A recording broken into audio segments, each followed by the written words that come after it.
Coming up, the stars of the PBA travel to Tokyo to meet their Japanese counterparts in one of the sport's most prestigious events, the Round 1 Japan Cup.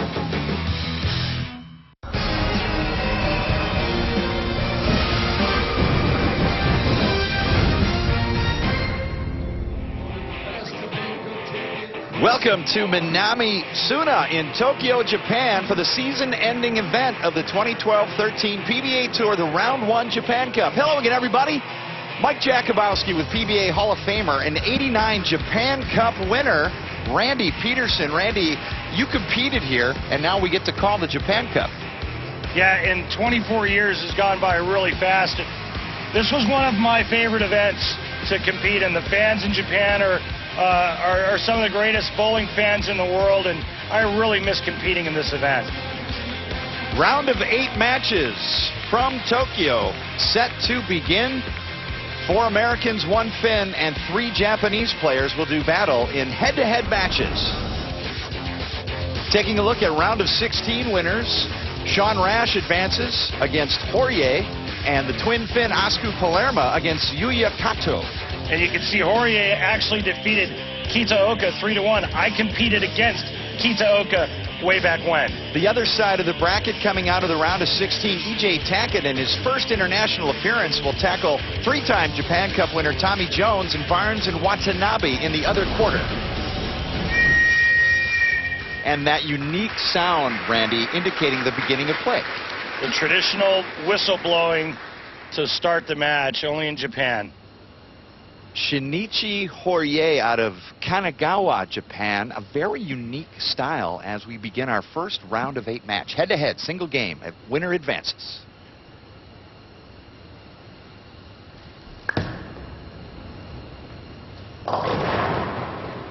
Two-pin. Yeah, and unique style, I think, is an understatement when looking at Hoier's style. But you know, there's a lot on the line for these Japanese professionals that made it to the round of 8. As you take a look at how much money is involved, but it's not the money. It's the pride of their country. It's been a long time since a JPBA bowler has won the Japan Cup. 1988, the last JPBA bowler to win this event, Takeo Sakai. So a lot on the line if you're a Japanese professional bowler bowling in the Japan Cup.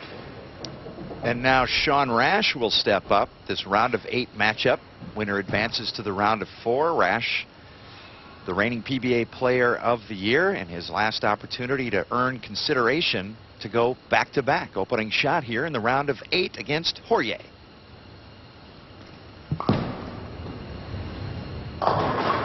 And that ball comes up high, and it's a 4-7 leave. Yeah, and it could have been a lot worse as Sean cuts through the nose, tripping the 6-pin late. You want to talk about a contrast in styles as you take a look at the prototypical power player that we have stateside in Sean Rash. A lot of power in that game. Hoier, the traditional Japanese style. And the concluding event of the 2013 World Series of Bowling Tour 5 was the World Bowling Tour Finals, where Sean Rash put a nice finish. Not a PBA title, Randy, but for wife Sarah and daughter Kaylee, a nice win for Rash nonetheless.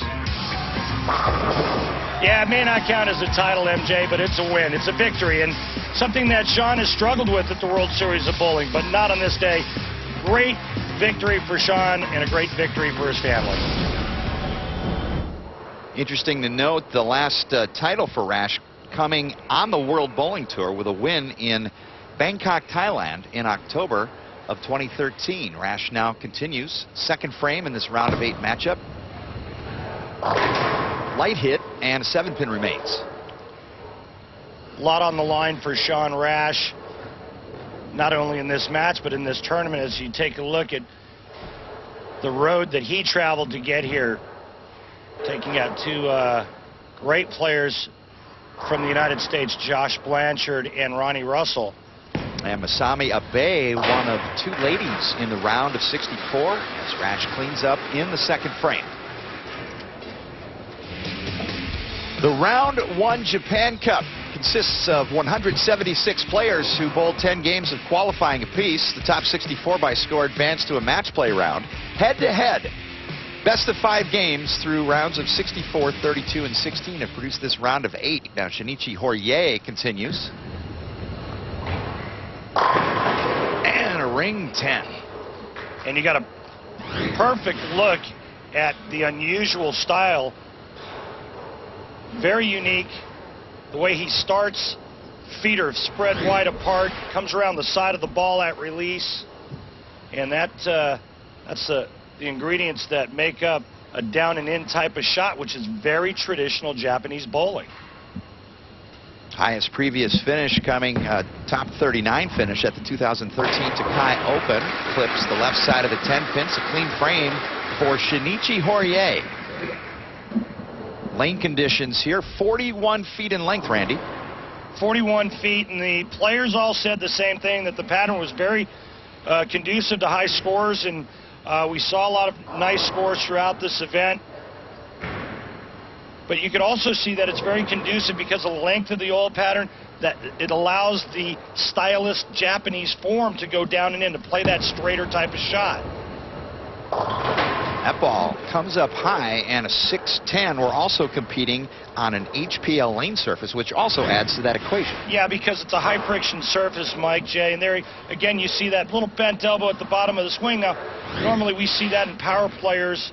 Hoier is not a power player, but getting back to the oil pattern, at 41 feet of length, it's long enough to where these players can keep the ball in front of them and go straighter. For years, this tournament has been dominated by the power and the speed of the Americans.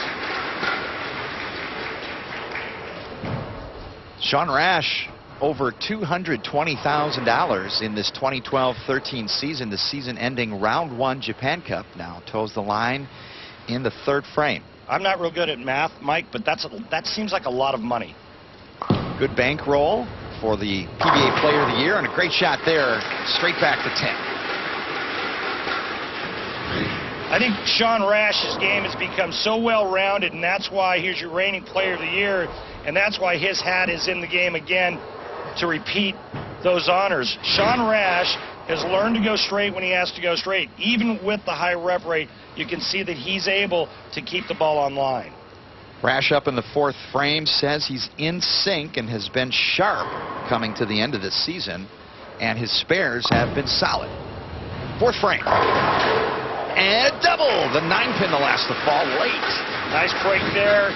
Good shot, though. This should have been 10 in the pit. Ball just a hair high. Watch this.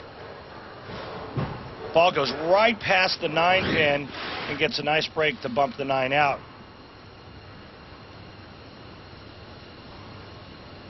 Hoier now up on the 4th frame, working on spare, and another ring 10.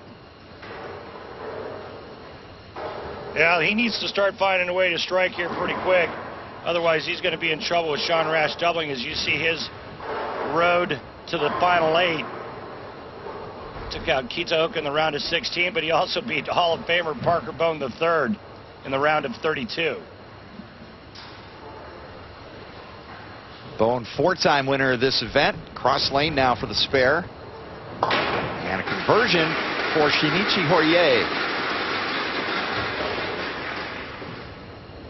Hoier cleans up, trails by 13 pins as we enter the 5th frame, round of 8, Round 1 Japan Cup. Shinichi Hoier, best previous finish, the 2013 Tacket Open, where he finished 39th, going up against the PBA Player of the Year in this round of 8. 5th frame. Interesting timing move where he moves the ball out and back prior to initiating the shot. I think the most interesting thing about his game is the first 3 steps. His feet couldn't be any farther apart, and then all of a sudden he kind of falls back into that walking the tightrope with the last couple of steps. It's a very unique start. The other thing is where his hand is at release. It's a lot more on the side of the ball than any top U.S. professional you'll see. Rash with a lead and a double trying to increase, and that's a perfect strike for Sean Rash. And a turkey, 3 strikes in a row. Right now, Sean Rash just imposing his will on Hoier. The top dog from the U.S. is all over Hoier halfway through this match, and he's not going to let up anytime soon. Chance for Rash here to really take command. 6th frame. Come on. Come on. No. Little flat 10. Difference between a flat 10 and a ring 10 is that 6 pin. Yeah, the 6 pin, when it goes to the sidewall and lays in the right gutter like that, that's a flat 10. When it goes up and around, that's a ringing 10.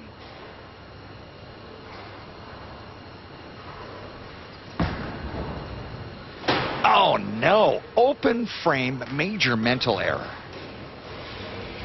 This isn't the first time that Sean Rash has missed single pin spares in the middle of the match, and most of the time it's come back to haunt him. Stay with us and let's see if Sean Rash can get it back together mentally and somehow right the ship. The Round 1 Japan Cup is brought to you by Geico, saving people money on more than just car insurance. Barbasol, Close Shave America, Close Shave, Barbasol. By Storm, bowlers serving bowlers. Storm is the bowlers company. And by Jack Link's Beef Jerky. Feed your wild side.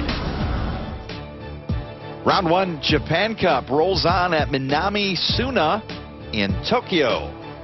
Concluding event of the 2012-13 PBA Tour season. Now, Shinichi Hoier in the 6th frame on a strike, trying to take advantage of the open frame. Rash missing the 10 pin in the 6th.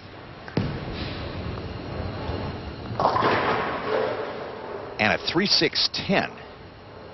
Looked a bit slow. MJ, I don't know if it was too slow. He made a ball change, and this ball hooks more and cuts right through the nose. But in any event, he's not able to take advantage of 2 things. 1, the open frame by Sean Rash, and 2, he was working on a strike. Hoier trying to stay clean. And picks it up on the outside. 3-6-10 converted. Yeah, normally you would cover the 3, the 6, and the 10 on the right side. The bowling ball would cover all 3 pins. Very fortunate. I think that was a mistake, quite honestly, a pulled shot, but he was lucky enough to make the 3-6-10 on the left side of the 3 pin.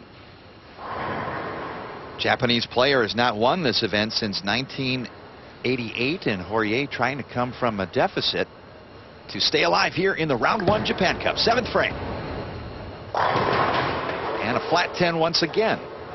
Using 2 different bowling balls, trying to figure out a way to get the flat 10 out and to throw strikes. Quite honestly, he's got 1 strike through 7 frames. You go back to the open frame by Sean Rash in the 6th. If he converts the 10 pin there, you got to ask yourself, what chance does Hoier have of beating a monster like Sean Rash? You look at some of Hoier's stats: no 300 games, no 800 series, no JPBA titles. But a covered 10 pin for Hoier in the 7th frame, and he remains clean without a double. Opening round of 8 match. Now Sean Rash, who picked up a couple of titles on the World Bowling Tour, trying to add a Japan Cup to his trophy case. After the open frame, now works in the 7th frame. He's up 11 pins. Winner advances to the round of 4.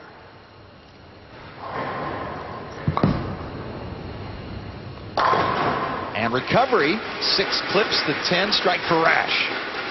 And I think the next shot here on the left lane is going to be a very telling shot for Sean Rash and where he's at mentally, and has he recovered from that open frame. It's his opponent, quite honestly, is making it very easy for him because he's not applying any pressure whatsoever. Chance to double now for Rash in the 8th frame. And that's a high flush hit. 10 back. Double for Rash, increasing the lead to 21. Well, I think that Sean Rash has really come a long way mentally. He just threw 2 really nice shots after the miscue open frame in the 6th.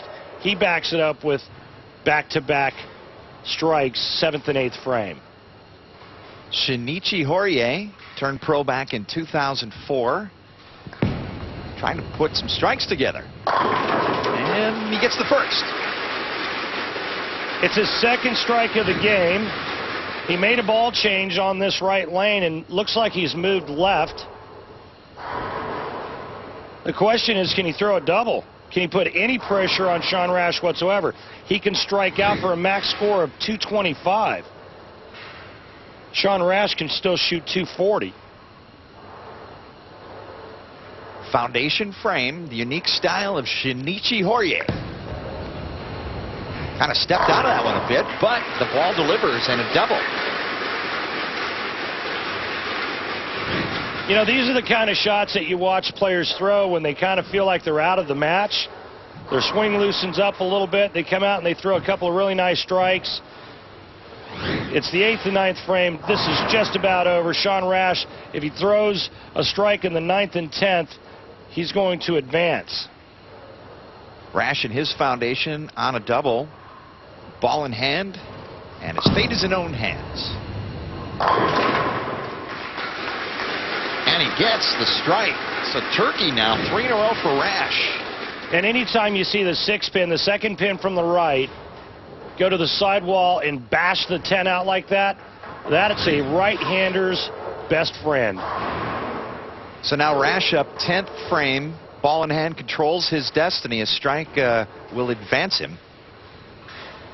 Oh, and we're going to get a balk and a reset and a double clutch in a tight situation. We've seen this before.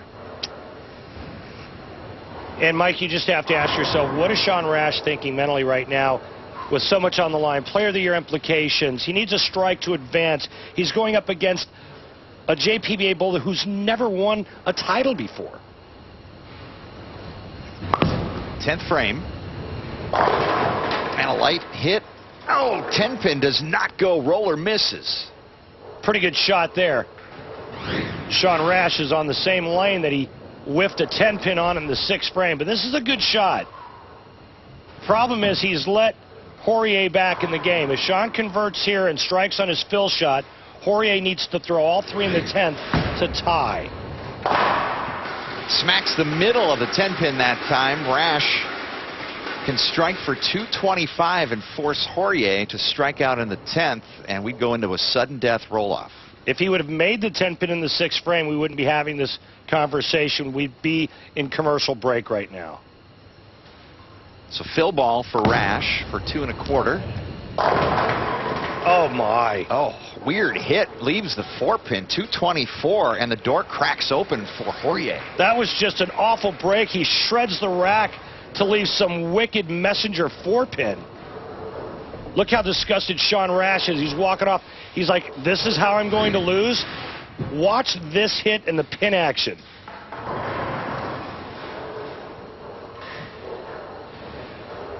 That's incredible. Right in front of the 4 pin. So the door opens for Hoier, 10th frame, 3 strikes to claim it. And the first one kicks out the 10. Beautiful shot here, kind of the reminiscent of the shot that Sean Rash threw the last time on that right lane where the 6 cuts the 10 out. Boy, if you're Sean Rash right now, you've got to be sick to your stomach knowing that you could possibly lose. Watching your opponent here in the 10th frame, he needs 2 more strikes, and Sean Rash's tournament is over.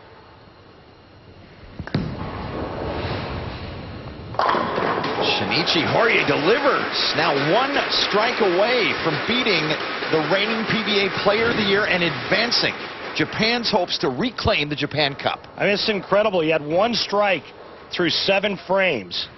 Now he's got a 4-bagger, 1 more strike. That's all she wrote.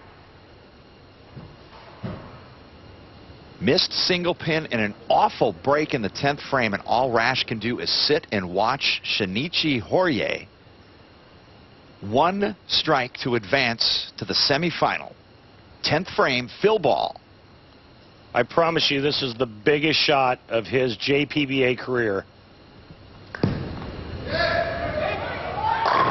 And he gets it. Strike for Hoier, 225, 224 victor. He will move on. 3 clutch strikes for Hoier seals the deal.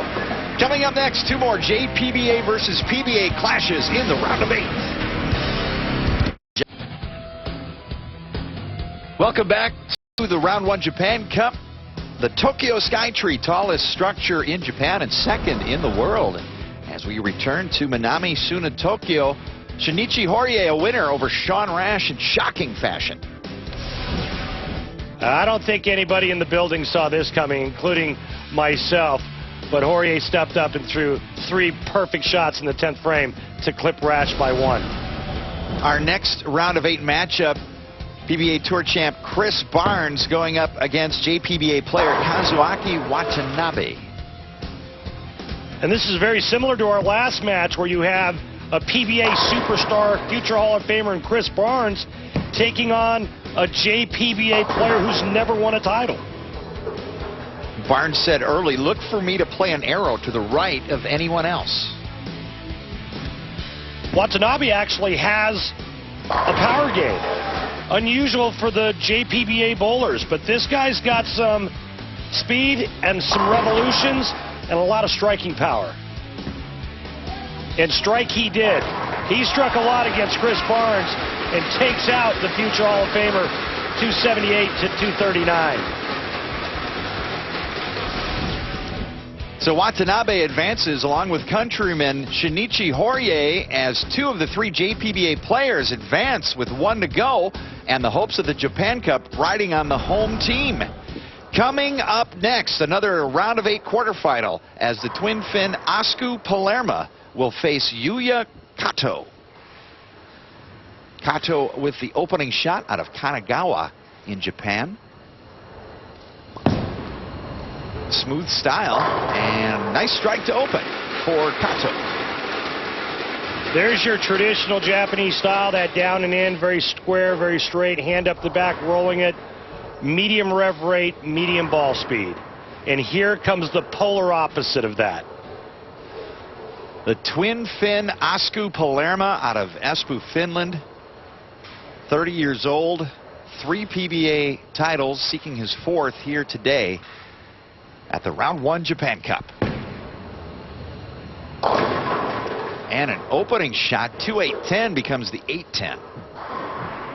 It's going to be interesting to see just what kind of ball reaction Asuku Polarma is going to have with all that speed and power. First shot not looking so promising. 41-foot pattern here at the Japan Cup. And an open frame to begin for Asuku Polarma. Asuku didn't have to face any PBA title holders. He went through the round of 64, 32, and 16 in fairly easy fashion. Polarma, the 2006 World Bowling Writers Bowler of the Year, and 3-time titleist on the PBA Tour, including a major at the 2011 PBA World Championship, now working in this round of 8 matchup. Second frame after the open. Strike on the left lane, splits the 8 and 9 does Polarma. And MJ, I'm starting to see a common theme here. It's another PBA title holder taking on a JPBA player who has never won a title anywhere. And now Yuya Kato turned pro back in 2004, one of the non-titleists and 3rd JPBA player still alive here in the round of 8. And that creeps high, just a 4-pin. It looks like the right lane actually returns a little bit harder than the left. The players look like they're going a little bit straighter on the left lane, and this lane looks like it's banking back or curving just a little bit more as the bowling ball comes off the end of the pattern.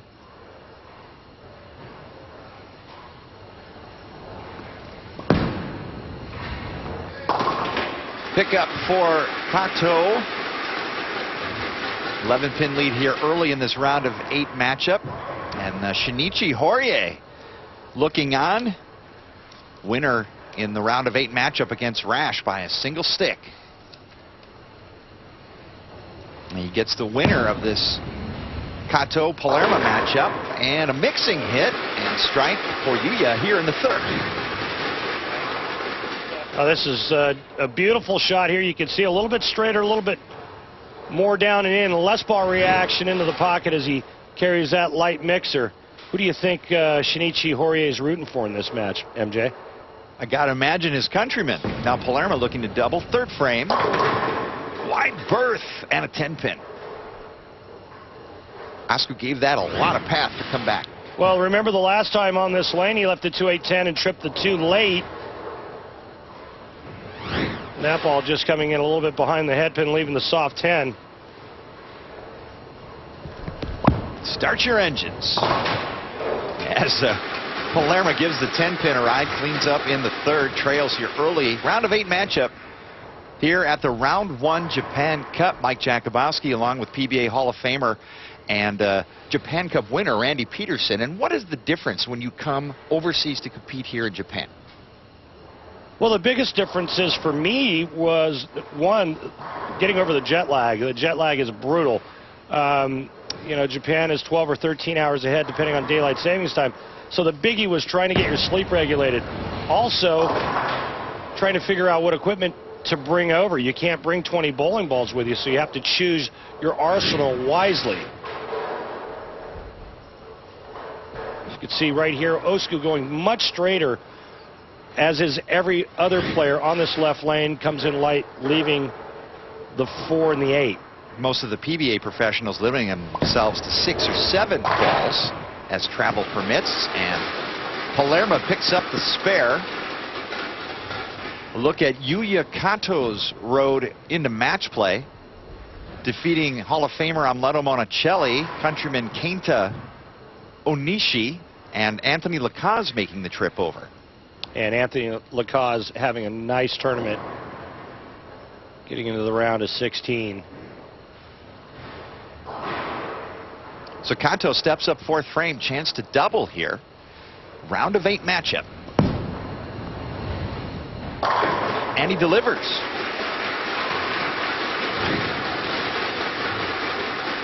Beautiful shot here on the right lane. And there's the recovery. That lane definitely has more down lane reaction than the left lane. Yuya Kato, top 10 in 2013 JPBA points rankings before this Round 1 Japan Cup. Looking to extend his string of strikes. Fifth frame. Perfect. He's just got a real solid game. You watch the hand come up behind the bowling ball. Straight arm swing, tucked into that ankle at release. Perfect balance at the foul line. It's the kind of style that's very repeatable. Polarma trails here, fifth frame. And Asku back into the pocket, 10 back. And Osku has made a ball change. And you can see just how much angle he has to play because of the power, revolutions, and ball speed. The only other player on the planet that would have to play that deep, possibly, fellow two-hander from Australia, Jason Belmonte. So Polarma drills the rack there, and a double cuts into that Kato lead. Asku Polarma finding his way, changing balls and now finding the pocket. Can he stop the JPBA from sending its third player from the round of 8 to the round of 4? Yuya Kato has other things on his mind. More Japan Cup coming your way next. Welcome back to Tokyo, Round 1 Japan Cup at Minami Suna Bowling Center. Mike Jakubowski along with PBA Hall of Famer Randy Peterson in the middle of our round of 8 quarterfinal matchup. Yuya Kato and Asku Polarma. Back over to Kato, who's got a 23-pin lead and a couple of strikes working. We enter the 6th frame. Yuya looking to be the 3rd JPBA player to advance to the round of 4. And drills the rack back. Kato making great shots. He doesn't seem to be bothered at all by what's at stake. Just making great shots and putting all the pressure firmly on Osku Polarma. Kato continues. He's on a string of strikes. He's got a 33-pin lead, trying to increase that advantage. 7th frame. And the 7th pin to last the fall. Boy, it's just a great look at how much straighter he's playing the left lane. Nice pin carry here. And how about a 43-pin lead?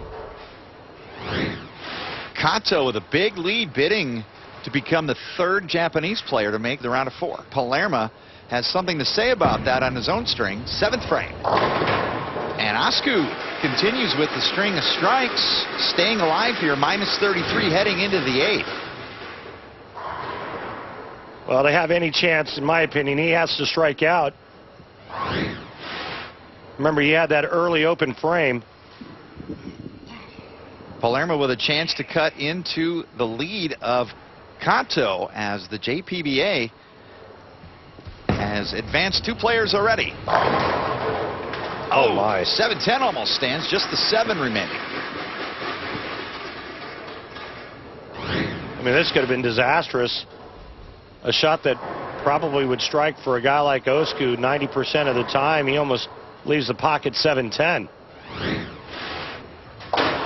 Polarma picks up the spare, trailing to Yuya Kato as Kato steps up in the 8th frame. And Randy, JPBA has advanced 2 players on the verge of a 3rd. Why are we seeing that trend? Well, I think they've had a lot of really good things go their way in the matches.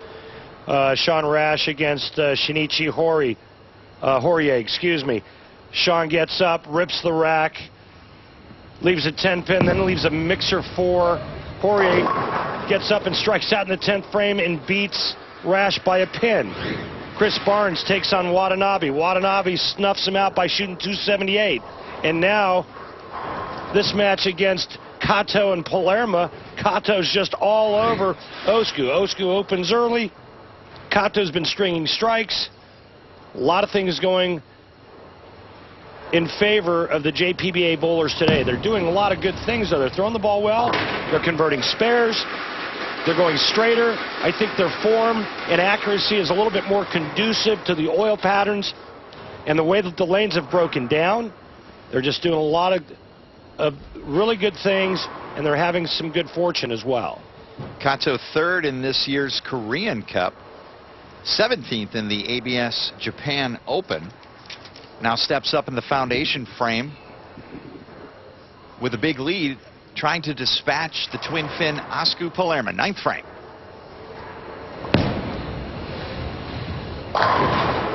Strike in the foundation frame for Kato. And just a beautiful shot. He's just been making great shots, repeating. You know, the Japanese professional bowlers have always been known for their beautiful form, your unique form, but no power, not a lot of ball speed. And Kato's got a little bit of both. He's got some ball speed. He rolls his hand beautifully up the back of the ball, and he's got plenty of power. Polarma in the foundation frame. And plenty of power there on that stroke. Yeah, no power shortage when you're talking about Osku Polarma. He brings it with fury and bad intentions. The only chance he has to win this match is if he strikes out, and Kato opens in the 10th frame. Polarma can go off the sheet here for 226, 10th frame. And he gets the first shot in the 10th, so that hope is still alive. Kato looking to become the 3rd JPBA member to get into the round of 4.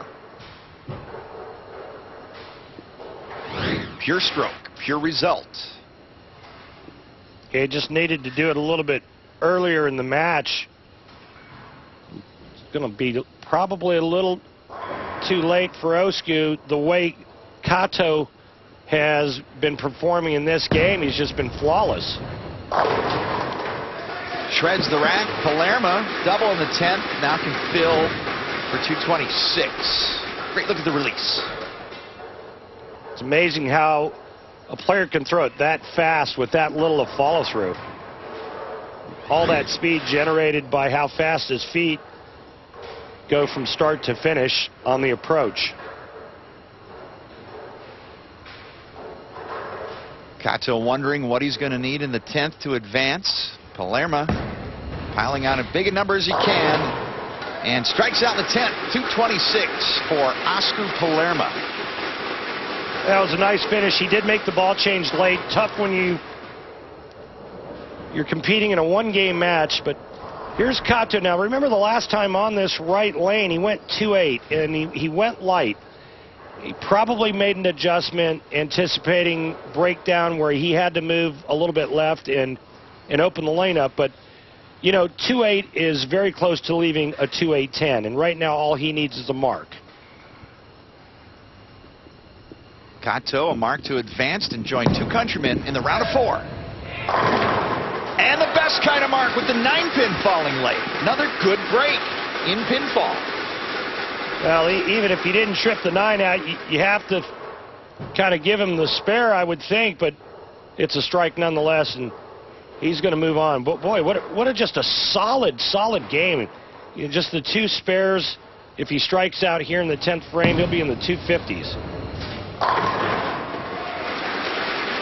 And he made it look easy. Sure did. So Yuya Kato becomes the 3rd JPBA player in the round of 4. Coming up next, Americans E.J. Tacket and Tommy Jones do battle in the round of 8.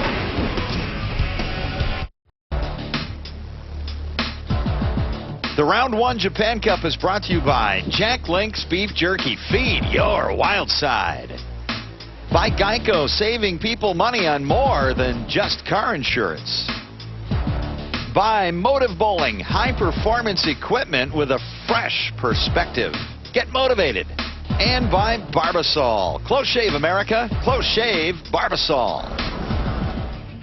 Welcome back to Minami Suna Bowling Center in Tokyo. Randy, that open frame by Polarma, the first, proved costly. Yeah, it really did. It also cost Sean Rash. But we now have an All-American matchup coming up. And 3 of 4 JPBA players have already advanced to the semifinals. And we've got the American hope of retaining the Japan Cup.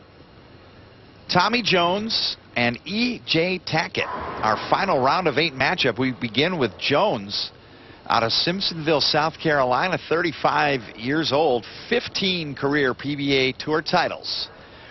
Final round of 8 matchup. And here's the opening shot out of Jones.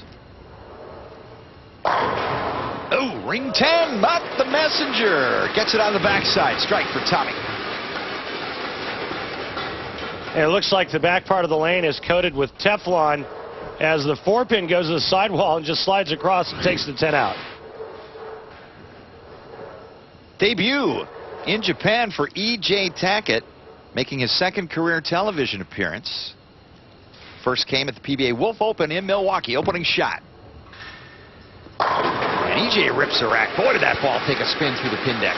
Yeah, that was 10 in the pit, but this ball could have knocked down 20 pins. He gets it at the bottom of the swing for all it's worth. E.J. Tacket, he doesn't leave anything in the bag. Here's his route through match play, taking out Manabu Emura, Kim Young Kwan, and Wes Malat 3-0 in the round of 16 to advance to the round of 8. 2nd frame. And a light hit. Oh my, obliterates the 10. His toughest match proved to be no match at all, as Wes Malat had a couple of 160 games, but here's EJ's power. This kid's very athletic, and he knows how to throw pins around. He's got a ton of confidence as well. No confidence lost with this man, Tommy Jones, 3-time Japan Cup champion, looking to cash in on his 4th.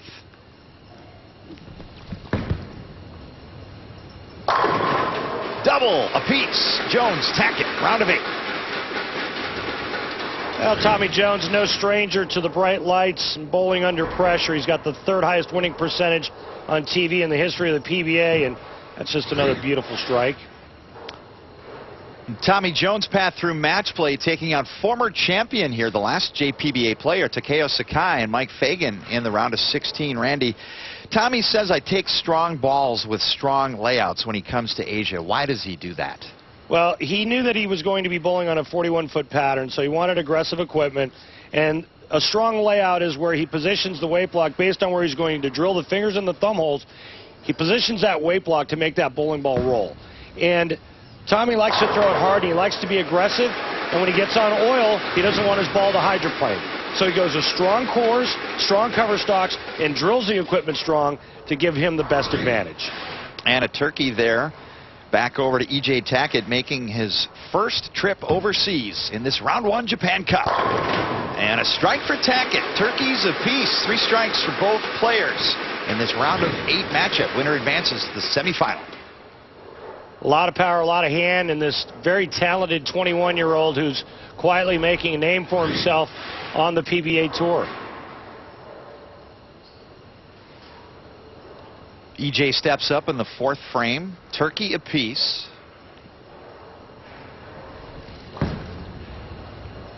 And delivers.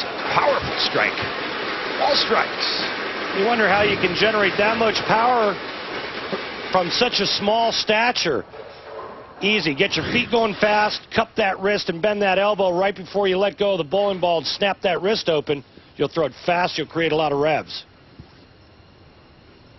Tommy Jones, look at the footwork and some injuries in the past, and Tommy now operating close to 100% physically. 4th frame. And a light hit shakes everything but the 8. Interesting that Tommy Jones comes in light on the lane that hooks more. You can see just how deep he's playing. Lucky it's only the 8-pin and not the 2-8-10.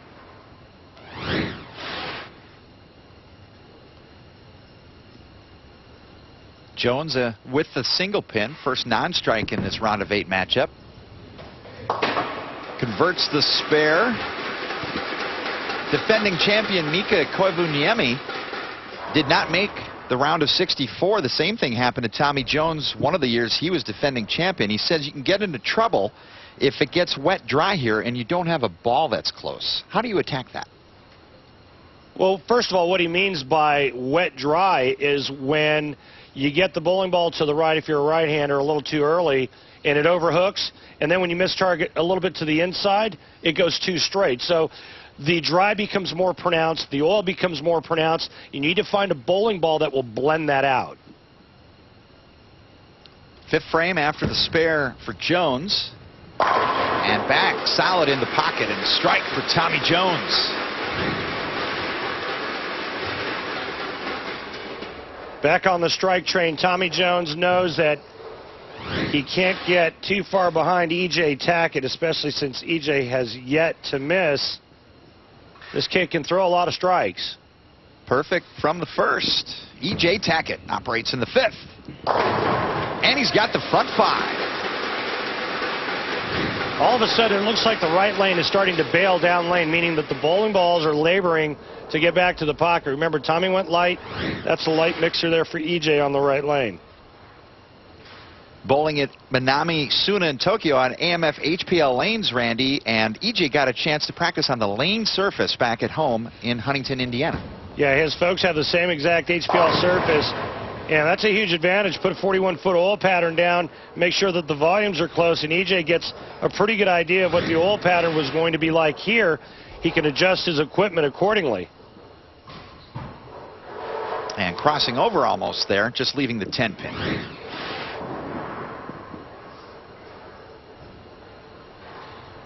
Tacket operates cross lane. First crack at a spare here in this round of 8 matchup. No problem. Drills it back.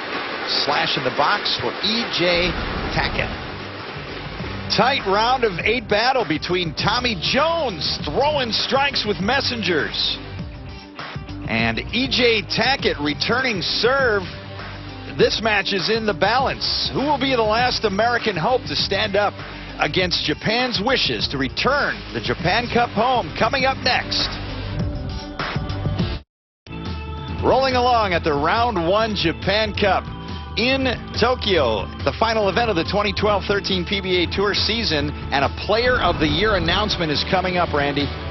Yeah, and a couple of new names I think some people might be surprised that are going to be mentioned. How about Dom Barrett? He threw his name in the hat after he won the 2013 World Championship. He also has a cutter open to go with that. 4th in earnings, 10th in average. Dom Barrett from England factoring among Player of the Year voters along with this international superstar. Well, no surprise that Jason Belmonte is in the mix once again. Got edged out last season by Sean Rash. Made a lot of money this year, 2 wins, won the Lucas Oil Bear Open, and he won a major, the USBC Masters. Defending champ here at the Japan Cup and winner overseas major, Mika Koivuniemi. Well, Mika's got the most wins on the list at 3, but all of 3 wins have come internationally. No stateside wins. I don't know how that's going to fare in the voting. Mika is also second in money. Wes Malott factors with his first major win this year. And that major victory gives Wes Malott major consideration to win another Player of the Year honor. Wes also has a runner-up finish at the USBC Masters. And our defending Player of the Year, Sean Rash, trying to go back-to-back. And Sean has 2 wins this season as well. Again, both coming on foreign soil, but this man leads just about every statistical category on the tour. And coming up live next Friday, January 17th on Extra Frame at 5 Eastern, it'll be the live announcement. Randy, who's in your top 3? My top 3 in this order: Belmonte, Malott, Rash. Back to action in our final round of 8 matchup. Jones and E.J. Tacket. A former PBA Player of the Year himself, Tommy Jones, working on a strike, 6th frame.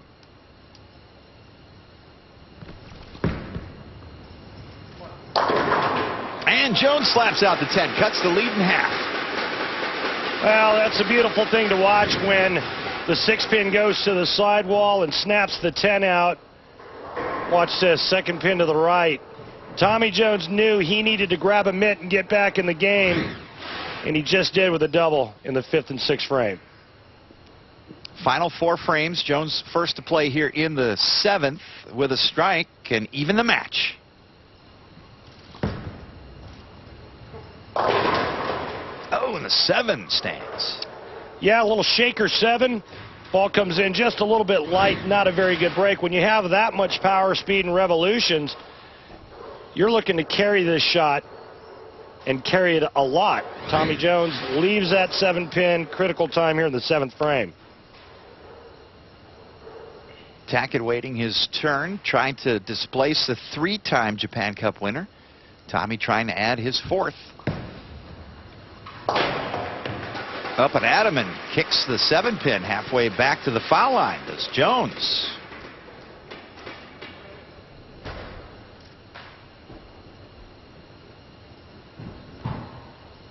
And here's multiple Japan Cup winners. As we mentioned, Parker Bowen all-time with 4, but Jones trying to even that mark today. And a couple other guys that know how to win internationally there. Mika Koivuniemi has won all over the world. And, of course, Amleto Monicelli, who absolutely loves bowling in Japan. Tacket up, 7th frame on the spare. Wide berth, 10-pin.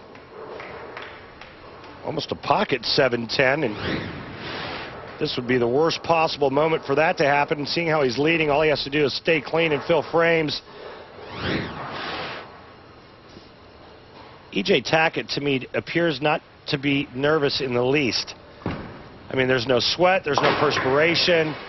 He just looks emotionless. The word is confidence. EJ came in with a lot of confidence. How important is that factor to have that going for you? Well, it's very important, obviously, but you know, the other factor may be that he's only 21 years old. He doesn't know any better. Tacket up, 8th frame, battle with Jones to advance. Pretty confident stroke. You know, it's a lot easier getting off the bench and needing to throw a double or a 3-bagger in the 10th frame to win when you're 21 than when you're 51. I mean, the body wears out, the mind wears out, mentally you're fatigued. When you're young, how many shots does it take you to get warmed up? 3 or 4 or 5. When you're young, you don't know the difference. You don't know what it's like to be nervous. So, therefore, it's so much easier to get a handle on the nerves. And I think that's what E.J. Tacket's doing. 8th frame for Jones, 6 around the 10. Pretty good shot there from Tommy Jones, and he knows what the scoreboard's saying right now. He's trailing. He needs to throw strikes, and this is not what he wanted to see. He's bowling against a very confident, young, talented powerhouse in E.J. Tacket. Tacket is working on a strike in the 8th. Tommy needed that strike in the 8th. Cross lane labels the 10-pin spare for Tommy Jones. Final 2 frames of this round of 8 matchup. Minami Suna Bowling Center in Tokyo. And Jones needs to operate in a 9th and 10th. Head to PBA.com to check out the new PBA Bowling Challenge game for your mobile device. The game, which has been updated for mobile and tablets, including iOS systems, allows you to bowl against the best PBA bowlers in dozens of events all over the country. New features include 40 different bowling ball options, quick play and career mode options, along with special bonus challenges. Click on the mobile game link at PBA.com to get started. 9th frame for Jones. Kicks the 10 out. Messenger for good measure. Yeah, that's the hit he wanted on the right lane. And the best news for Tommy Jones is that he sets up the 10th frame for himself. He can strike out now to shoot 247. He's going to need a little bit of help from E.J. Tacket. Tacket can close things out. He's got a lead and a strike operating now in the foundation. 2-pin. E.J. could have struck out for 268. Instead, he comes in light on that same right lane that looks like is starting to hang down lane. Bowling balls look like they're laboring to try to get back into the pocket. The players have moved so deep and they've created so much angle that now they're having trouble getting the ball to curve back into the 1-3.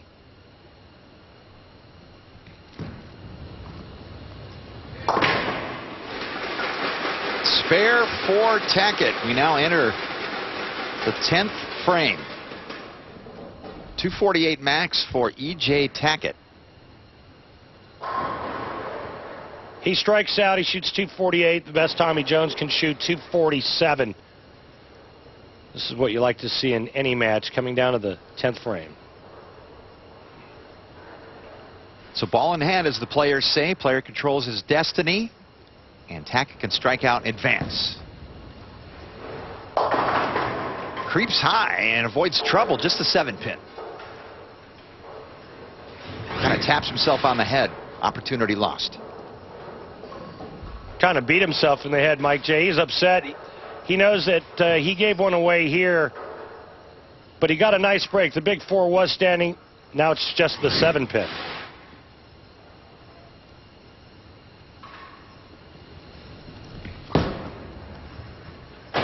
Oh no, missed single pin and a 226 finale. Are you kidding? Just a total whiff, inexplicable whiff on a single pin spare at this point in the game. This could be lack of experience, his youth, maybe just didn't take enough time. In any event, he just gift-wrapped this match to Tommy Jones. If Tommy goes spare strike, Tommy will win by 1 pin. Jones did not expect this opportunity, but he has it now. The Tacket miscue opens the door wide open for Jones to make the semifinal at this round 1 Japan Cup. Working on the strike, 10th frame.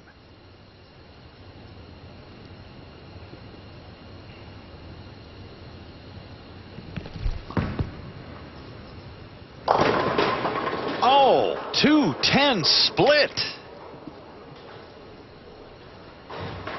Well, I bet if you would have asked Tommy Jones what lane he would have preferred to finish on before he threw this shot, he would have said the left lane. Talk about back and forth. Now Tommy Jones has to make the 210 and then strike on the fill shot. Otherwise, E.J. Tacket moves on. Up and down roller coaster for Tacket. Will depend on this shot. Jones must slide the 2 into the 10 and strike to advance.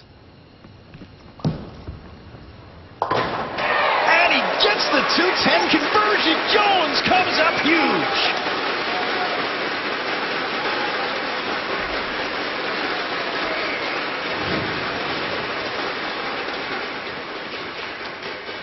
Well, this future Hall of Famer is just as tough as nails and comes through with his best shot of the match when he needed it. The question is, can he strike on this right lane? 10 pins to advance. 9 pins will have a sudden death roll-off. 8, and Tacket wins. Monumental fill ball. And Jones taking a little extra time here. Right now he's thinking to himself, okay, what adjustment do I make? Do I soften up the speed? Do I square up with my target? What is the right adjustment to get the ball into the 1-3 pocket?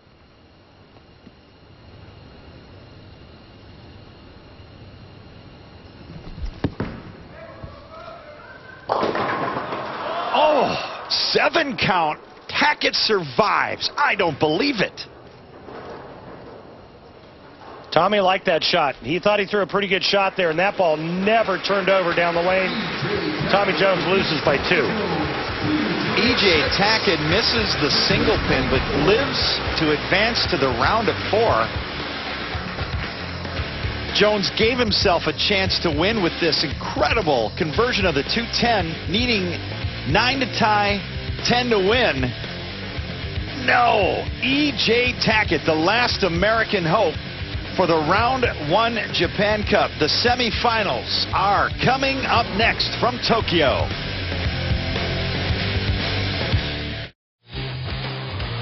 Welcome back to Tokyo. Continuing coverage of the Round 1 Japan Cup, the final tournament of the 2012-13 PBA Tour season. We've reached our semifinals. 3 of the 4 semifinalists are JPBA players, and we begin with our first semifinal matchup, Randy. Shinichi Hoier and Yuya Kato. And Hoier beat Sean Rash in the quarters by 1 pin, but in this match against Kato, he would struggle. Misses the baby split in the second, then another split here in the 4th. Kato, on the other hand, he started off quick. He doubled in the first and second frames. Then he goes 9 spare, 9 spare, 9 spare, followed by another 4-bagger. He was making great shots, figured the pair out, throwing 2 different bowling balls, and he would win this match 236 to 195. Yuya Kato advances to the title match, and who will join him? American E.J. Tacket or JPBA player Kazuaki Watanabe. And we move to our second semifinal. And the whistle begins play. When you're bowling a professional event in Japan and you hear the whistle, the heart rate goes up just a little bit. Tacket surviving against Tommy Jones after the missed single pin has advanced to the semifinal, the last hope for Americans to reclaim the Japan Cup. Member of Team USA back in 2011, and towing the line here in our semifinal. Kicks the 10 out, strike, opening shot for Tacket. A lot of games have been bowled on this championship pair, but the pair still looks like the oil pattern's holding up nicely. 41 feet in length. Kazuaki Watanabe, 28 years old, 4th year as a JPBA pro. Defeated Chris Barnes handily in a quarterfinal match. Now advancing against Tacket. Opening shot here in the semifinal. And comes up a bit high. Gets rid of the 9. Just the 4-pin remains. Bowled a real nice game against Barnes, shooting 278. Catches a nice break here to start this match, only leaving the 4-pin and not the 4-9 split. Watanabe 38th in the 2013 point rankings before this Round 1 Japan Cup. Sizes up, lines up on the 4-pin. And a spare conversion for Kazuaki Watanabe. Finished 19th in the 2013 Takai Open.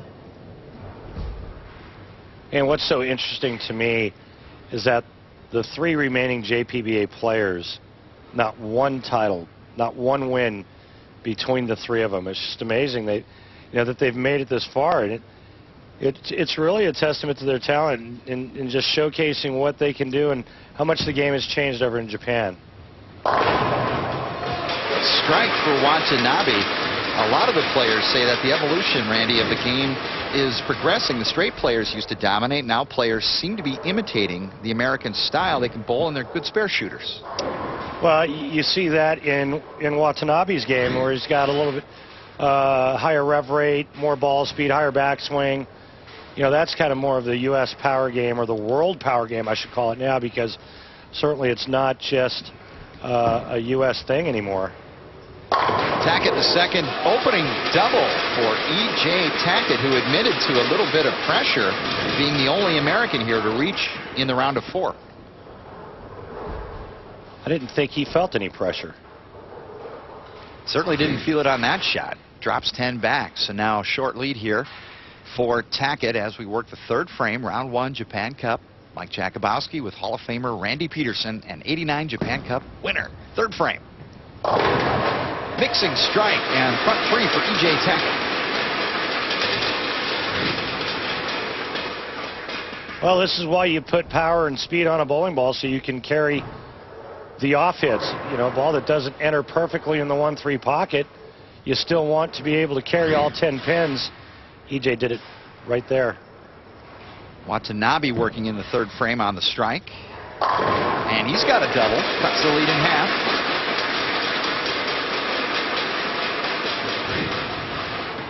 Nice looking shot here. You see that high backswing, snaps that wrist and elbow at the bottom. That's what creates the revolutions. That's 10 in the pit. So Watanabe up in the 4th frame. A strike here can even the match. Semifinal. Winner advances to face Yuya Kato for the title here at the round 1 Japan Cup. Light hit. Shakes him out. Even match. Now, we talked about it earlier, but let's not forget the amount of pressure on these Japanese players like Watanabe, like Kato. So much pressure because this tournament has been dominated by the U.S. players. And a Japanese player, well, the last time a Japanese player won this event, 1988. Tacket does not have the front 4. 10-pin remains. MJ, I always thought it was more difficult bowling at home in front of friends and family. Now, take that to another level. Imagine bowling in front of your entire country. I mean, this in essence is what it's like for the 3 remaining JPBA bowlers. Tacket picks up the spare, and further the added pressure of bowling on television. E.J. said he learned from his first televised appearance in Milwaukee to try to keep the moment the same no matter the situation. How tough is it to do that so early in your televised bowling career? Oh, it's unheard of. You're not supposed to know how to do that when you've only made your 2nd show. That's stuff that you learn over time, and you learn it through experience. A lot of confidence in E.J. Tacket, 5th frame. Light hit and a bucket. 2, 4, 5, and the 8. You see just how deep E.J. is playing. The ball's getting laid down right next to the left gutter. It's down right about the 1-3 pocket and then just bails.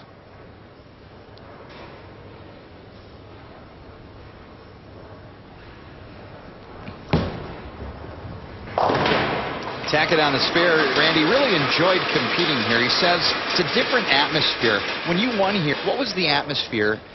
E.J. says that the fans are just so much more into the matches. Yeah, it was a lot of the same.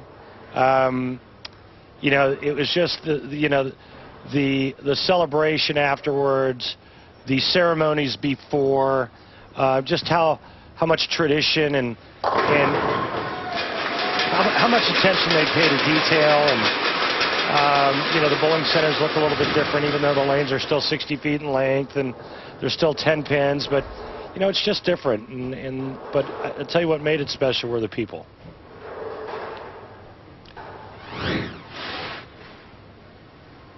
Four in a row now for Kazuaki Watanabe. attempting to defeat Tacket for an all-JPBA final in the Japan Cup. 5th frame, looking to extend his lead. Light hit, shakes it out. Great shot under the circumstances, all this pressure on Watanabi. He throws a great shot here, mixes the rack up, and now has a 25-pin lead. Kazuaki Watanabe looking to extinguish the hopes for the Americans and return the Japan Cup to home soil. Will E.J. Tacket be able to remain in the tournament? Find out next when the Round 1 Japan Cup continues in Tokyo.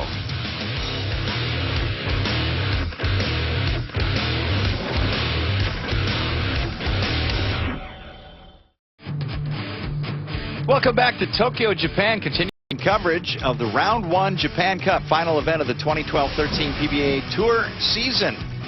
Halfway home through our second semifinal, E.J. Tacket trails to Kazuaki Watanabe. Now Tacket up in the 6th frame, working on a spare. And strikes in the 6th. He gave that one a little bit of trust to the right. Watch this. That one went out to about, the 6th or 7th board on the right there. Little 5th arrow to the 6th board and back. So key shot of this semifinal match here as Tacket steps up with an opportunity to double and cut into the Watanabe lead, looking to advance to the title match against Yuya Kato. 10-pin stance. Good shot. Good shot, bad result.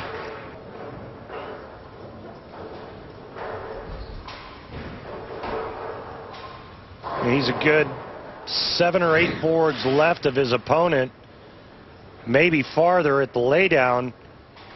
That's because of the power and revs that he has, but it's not helping his pin carry any. Nice pickup on 10-pin spare for E.J. Tacket.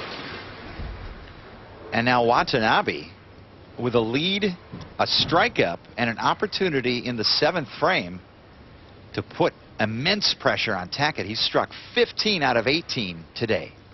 Yeah, remember 278 against Chris Barnes in the quarters. Watch the laydown of this ball here. Watch how much farther right it is than E.J. Tackett's laydown area. It's a good 10 boards right. Strike. And a 35-pin advantage. 3 frames remaining. Less revolutions, a little softer hand at the bottom of the stroke allows him to play a little bit farther right. And a rare fist pump out of Watanabe, perhaps sensing a victory here and returning the cup home. Work to be done. 8th frame, big lead for Watanabe. And light, everything but the 8. There's that tricky left lane that is a little tighter down the lane. And as the players move in and they start to open this lane up, it tends to hang a little down lane. I think he's very pleased with the outcome of that shot. He probably missed a little bit right of target. So just leaving the 8 pins, a nice break.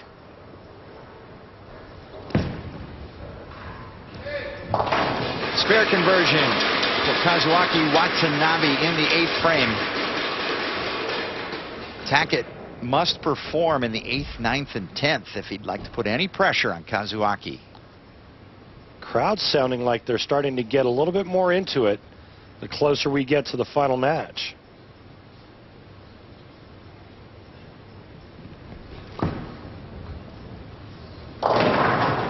Oh, man.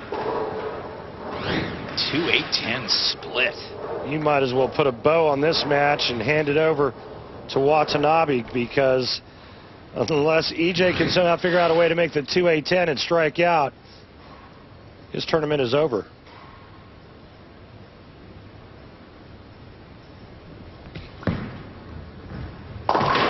Gave it a run. Open frame for Tacket.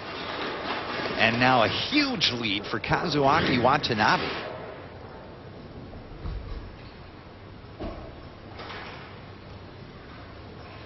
Creates so much speed with his footwork, trying to throw the ball hard. You can see him get up on his toe there, trying to throw that 2-8 over into the 10 pin. So now the best EJ Tacket can do is 221 foundation frame. Didn't like it off of his hand, and a 210 split. Yeah, back-to-back open frames potentially. And this will be the end of EJ Tacket's tournament, albeit a very nice showing in another TV show for the young 21-year-old. And for the home crowd, a return of the Japan Cup no matter what happens in the title match. The first time in 25 years that a Japanese professional bowler is going to win the Japan Cup.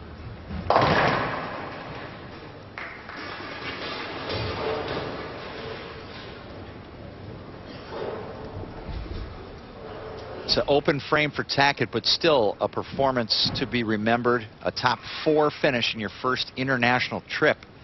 And a star of tomorrow competing today. Now Watanabe with an opportunity to work without duress here in the 9th and 10th on his way to the title match.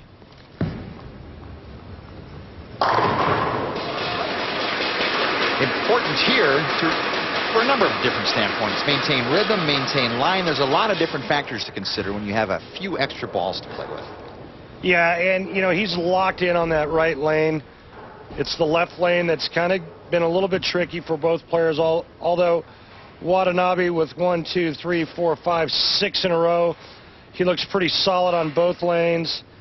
But you're right, he wants to make sure that he stays dialed in. He's got one more match to bowl and one more match to win to claim the Japan Cup title. Best previous finish in any tournament has been 8th place, and he will eclipse that here today. Finishing up in the 10th frame, Kazuaki Watanabe and Yuya Kato will compete in the title match for the Round 1 Japan Cup. And Kato will join him shortly at the conclusion of this semifinal. And history will be made as the Japan Cup will return home. Fill ball remaining for Watanabe. And Kato staying loose off to the side. Just imagine the feeling and the pressure that Watanabe and Kato are going to experience in this upcoming match with everything that's riding on it, the money, the prestige. Do you have any idea what a big deal it is to be the Japan Cup winner and be Japanese and live in Japan? That's a big deal. I mean, it was big for me when I won, and I'm not even Japanese. And now either player has a title to their credit, and someone is going to walk home with the Japan Cup. As the Japan Cup will return home, will it be Yuya Kato or Kazuaki Watanabe? All Japan final coming up next. Welcome to Tokyo, Japan, continuing coverage of the Round 1 Japan Cup. Minami Suna Bowling Center. And the semifinals have produced the first all-JPBA title match since the very first one when Ken Taniguchi beat Kiyoshi Nakari. All-JPBA final. The Japan Cup will return home. It's Yuya Kato and Kazuaki Watanabe. And Kato will get things started in our title match. Look back at our 2 JPBA champions, Taniguchi in '85, Sakai in '88, and Randy Peterson in '89 joins me in the booth. Here we go with our title match. Strike for Kato. I think this is going to be a close match, and I think both players are going to play fairly close to one another in terms of the area of play on the lane. Ultimately, it's going to boil down to who can control the nerves with all that's at stake. Neither player has a title to their name.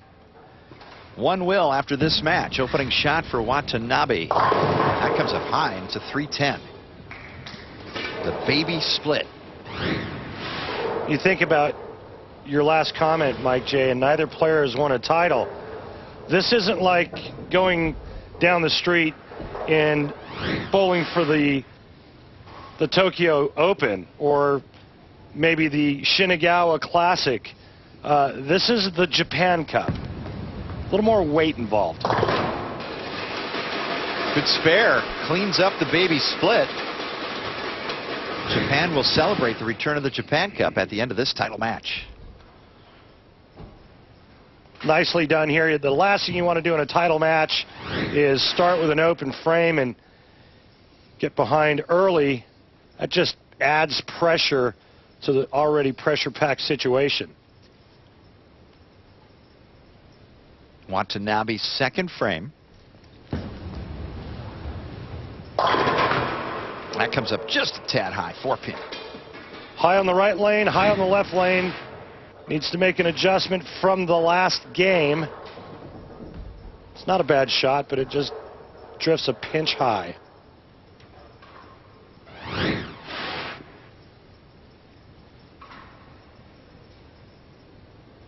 Watanabe from Chiba, Japan. Lines up on the single pin spare, converts, slash in the box, spare for Kazuaki Watanabe.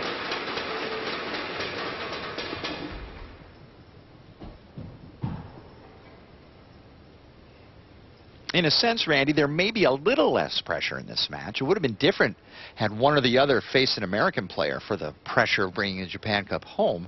Is it a little different knowing that that pressure doesn't exist? You know what? I'm not so sure because, you know, you're still bowling for the Japan Cup. It shouldn't matter who your opponent is. I get what you're saying. Hey, it's going to stay in the country, so maybe that's a little less pressure packed. But you know, once you get to the title match, it shouldn't matter who your opponent is or what he looks like or or what country he comes from. You're trying to win, plain and simple. Third frame, Yuya Kato against Kazuaki Watanabe for the Japan Cup. Neither player has won a title. How difficult is it to punch through that barrier to win your first title, no matter who you're bowling against? It's extremely difficult, and the fact that this is basically a major and the biggest tournament in their country makes it that much tougher. So Kato with the double. And the first double on the board is generally key in any single game match. Just imagine if we were bowling in the U.S. Open and you were bowling in the title match and you'd never won before. Well, that's what these two Japanese players are experiencing right now. Unique style of Watanabe with the offset feet. Spins the 5-out. It was almost a Dick Weber slapping of the 5-pin. Pretty good shot here. This ball is going to go just a pinch light, and watch the 5-pin, the last to go down. It got nudged one way and then nudged another and didn't know what to do. Finally fell late. Watanabe trails, fourth frame. Can cut into the lead of Kato. Kicks the 10 out. Double for Kazuaki Watanabe. And a great shot there. He cuts the lead to 11. Just a beautiful shot. Remember the last time on this lane he left a 4-pin. A little bit better shot here, or maybe an adjustment with feet and target to the left. Kato now up in the fourth frame out of Kanagawa, Japan. Turned pro in 2004. Working on a couple of strikes here with a lead in the fourth.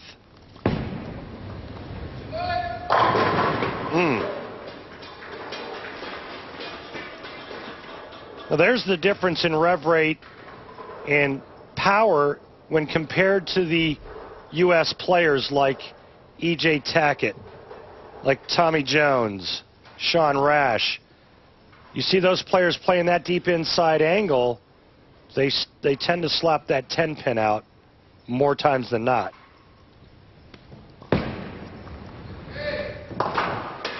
Conversion of the 10-pin. Yuya Kato with a lead against Watanabe. Appreciate the great support of the JPBA and all the fans in attendance here today as they get to watch history in progress as the Japan Cup returns home. But who will possess it? Fifth frame.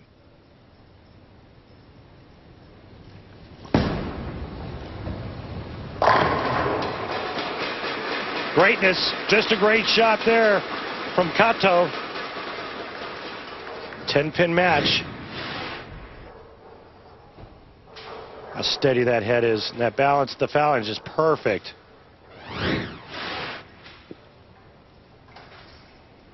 Ten-pin lead for Kato, and Kazuaki Watanabe can even things up with another strike. Fifth frame.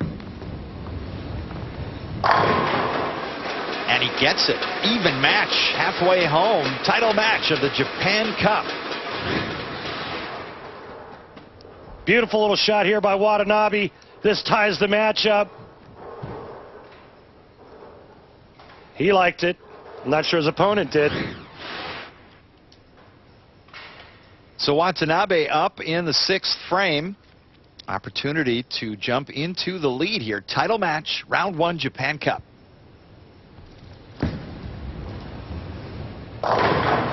And a light hit, but carries the 7 out. Good stuff. That's a four-bagger. After getting off to that rough start, baby split a little high. He comes back with a solid four-bagger to take the lead.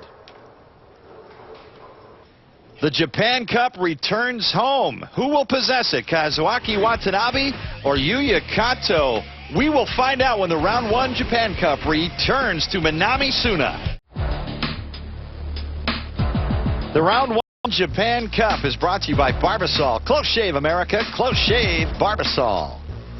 By Jack Link's Beef Jerky, feed your wild side.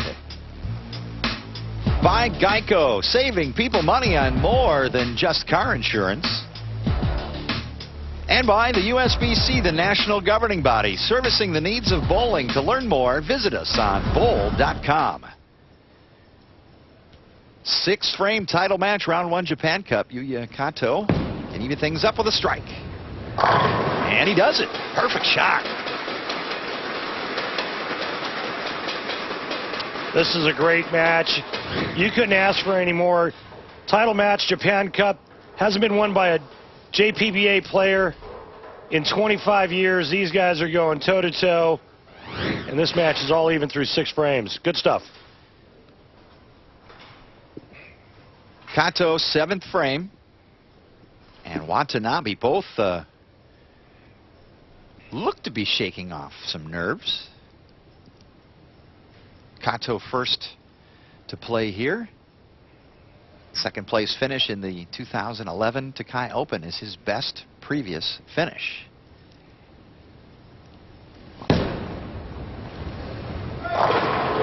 Nice. For two guys that haven't won a title, quality shots coming down the stretch. You know, you talk about tradition. You take a look at that JPBA logo on Kato's shirt right there. You know, our PBA logo's changed in the 31 and 32 years that I've been a PBA member. I don't think that the JPBA logo has changed. And I started bowling the Japan Cup, I think, back in 1987. I think it's the same logo as it was back then. Talk about great tradition. Great tradition of the JPBA and this Japan Cup returning home. And the title hangs in the balance for one of its countrymen. Kazuaki Watanabe strike to even things up here. 7th frame title match.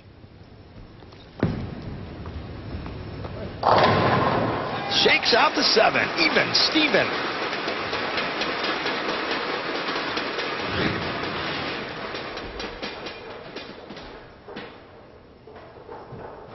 Very long, extended footwork for Watanabe and a great result. Now we're coming down to the championship frames, the 8th, 9th, and 10th. And who performs in the championship frames always wins.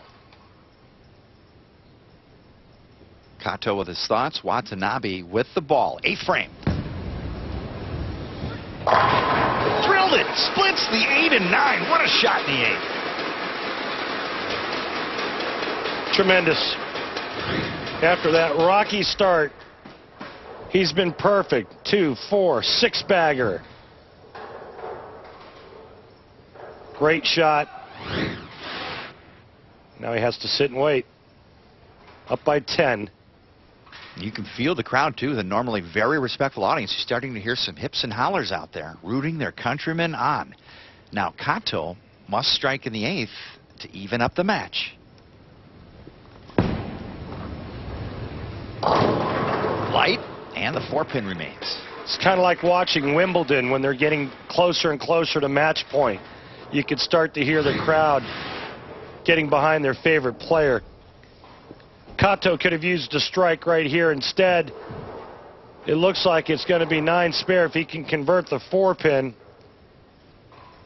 That puts Watanabi in the driver's seat.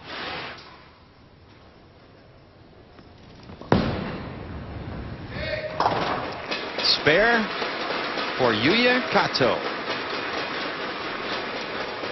We enter the foundation frame. Kazuaki Watanabe with a strike up and an 11-pin lead. Minami Suna Bowling Center in Tokyo. The Japan Cup will return home. Who will hoist her? 9th frame. Yuya Kato, working on the spare, trails by 11 pins.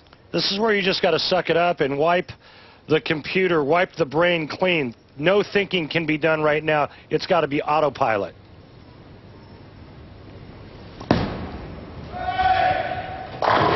Confident stroke, 10 back for Yuya Kato.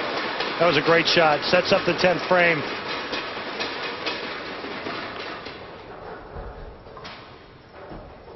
Kato can strike out for 258. Yeah, Watanabe will finish first. Watanabe can strike out for 279.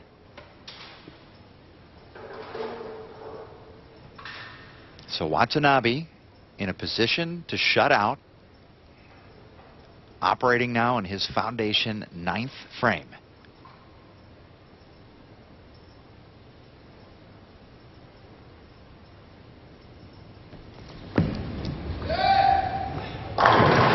Ooh, and a 10.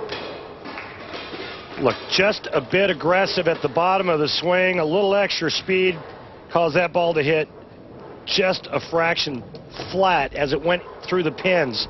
Now, needs to convert the 10-pin.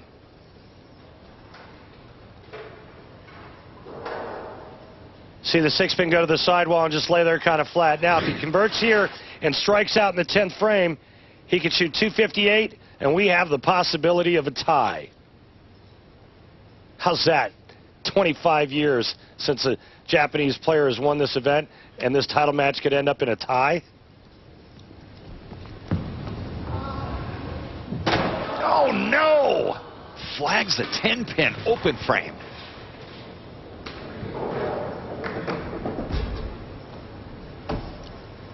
That could be potentially the most devastating thing that happens to that young man. I promise you, he'll never forget the 2013 Japan Cup 9th frame when he missed a 10-pin. He's got to somehow find a way to pick himself up, dust himself off, and strike out in the 10th frame. He still has a chance to win. If he strikes out, he's in the 240s. Kato, if he were to go spare strike, would be in the 230s. Neither player has won a title. Who will have the fortitude to take home the Japan Cup? 10th frame. That was tugged left. You could see it immediately out of his hand. It was yanked a mile left. Bad shot. And one bad shot leads to another. Left of target. No chance to lay there. He goes through the nose. The 3-6-9-10 was up for a second. And now it's just the baby split, the 3-10. His hopes and dreams of becoming a Japan Cup champion slowly dwindling away. Picks up the spare, though. And still a chance for 236 on the fill. Kato currently pacing at 238.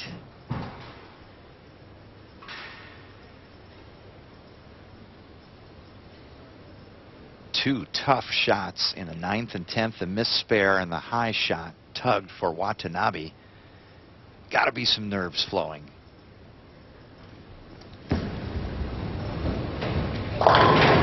Better shot there. 235 final in the title match for Kazuaki Watanabe. Will it be enough?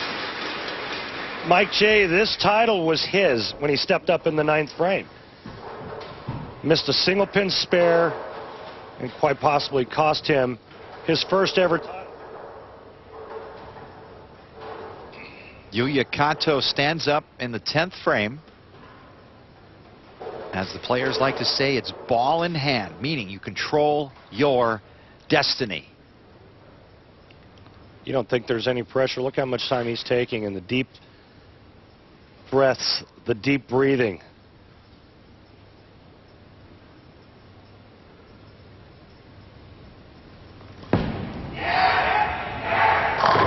Oh, and he delivers the shot of a lifetime.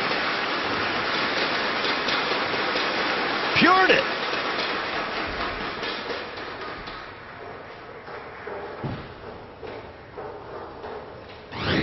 Well, every shot makes somebody happy, and this one made Kato extremely happy. Biggest shot of his life, and we saw it right here. Light that time, 245, but Yuya Kato, the first JPBA member to win the Round 1 Japan Cup since Takeo Sakai back in 1988, and historic moment here in Tokyo.